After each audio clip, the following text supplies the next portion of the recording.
If you've ever loved someone so deeply that you would give up everything just to hear them breathe again, you may understand what happened to me.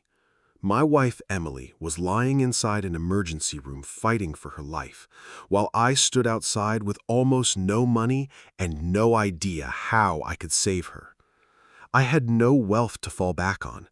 I had only my love for her and a promise I had made 7 years earlier. My name is Adam Carter. I'm 38 years old, and I live with Emily in a small rented home in Columbus, Ohio. We were poor, but we were happy. I worked long shifts at a local warehouse, and Emily worked part-time whenever her health allowed. We counted every dollar, but we never counted our love. Emily often told me, "Adam, someday we'll have a home of our own."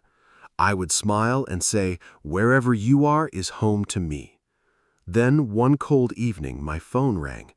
An unfamiliar woman told me Emily had been in a terrible car accident and had been rushed to the hospital.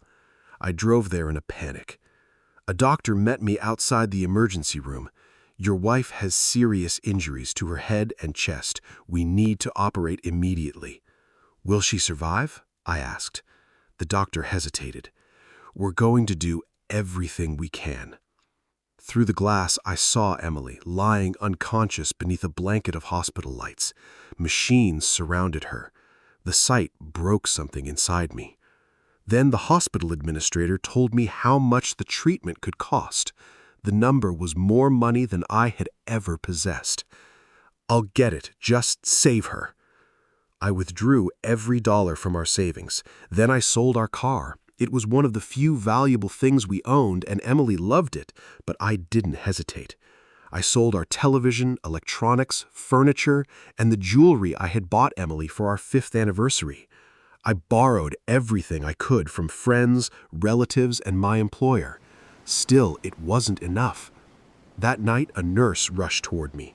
"Mr. Carter, you need to come now. Emily's condition is critical."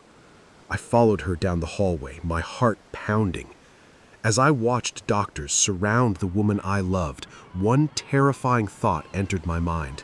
If money was the only thing standing between Emily and death, I had to find another way to get it. When I entered the doctor's office, I already knew the news would be bad. "Adam," he said, "we have to move quickly." I sat down. "Tell me what I can do."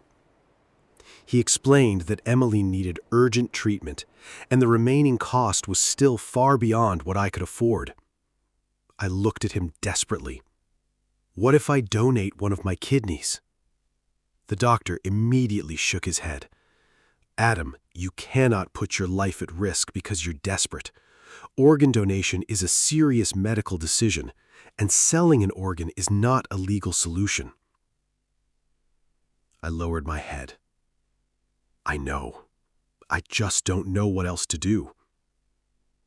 The doctor connected me with the hospital's financial assistance department. I filled out every form. I contacted emergency charities and asked for help wherever I could. Then something unexpected happened. My older brother, whom I had barely spoken to in years, walked into the hospital. He placed an envelope in my hand. "I don't have much," he said, "but take it." I stared at him. "She's family, Adam." I hugged him and cried. Then a local charity agreed to help. After our story spread online, strangers began sending donations: $5, $20, $50. One message said, "I don't know you, but I want your wife to come home." I read it again and again. For the first time in days, I felt hope. Eventually, the hospital had enough financial support to begin Emily's next procedure. Before they took her into surgery, I was allowed to see her. She was unconscious. I held her hand. "Emily, you promised we would grow old together," I whispered. "Please fight." The nurses pushed her toward the operating room. The doors closed. I sat in the hallway for hours. I prayed. I remembered our wedding day, our tiny first apartment, our cheap dinners, and all the ordinary moments that had seemed unimportant. Now I understood that those moments were my greatest treasures. After several hours, the operating room doors opened.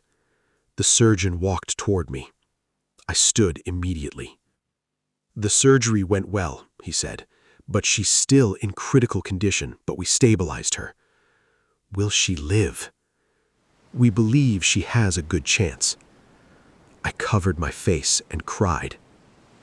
Emily was still fighting. That was enough. Hours later, a nurse allowed me into her room. I sat beside her bed and held her hand. "You made it," I whispered. Then her fingers moved. I froze.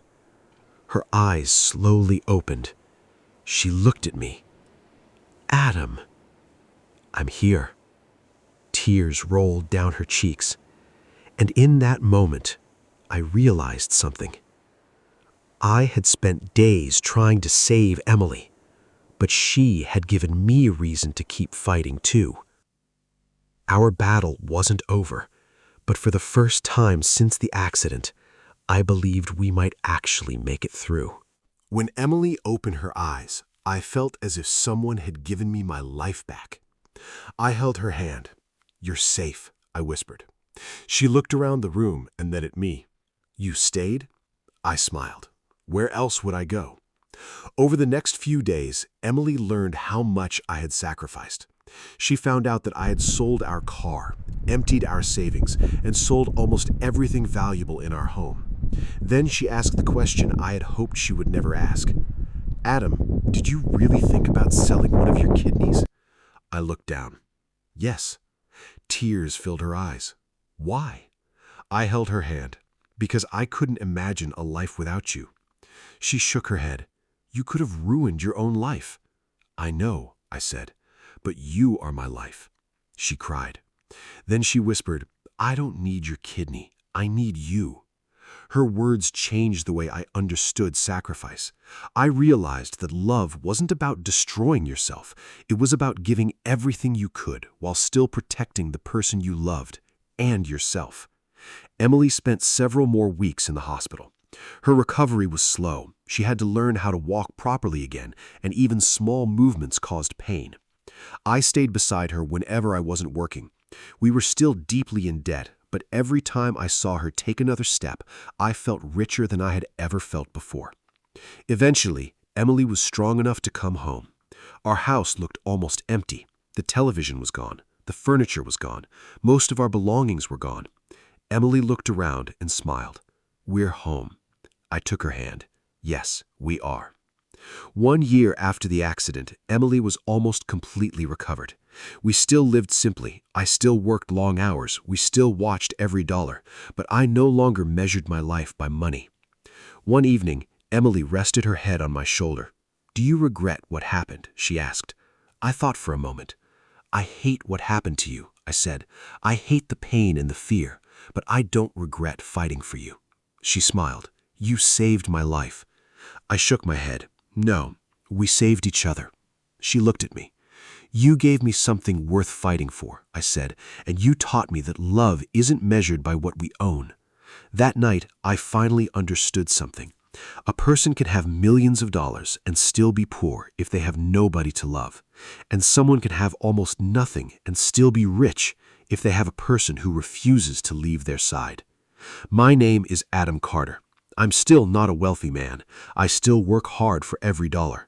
But every morning when I wake up and see Emily beside me, I know the greatest truth my life has ever taught me. The greatest wealth isn't what you can afford to buy. It's the person you would give everything to keep alive.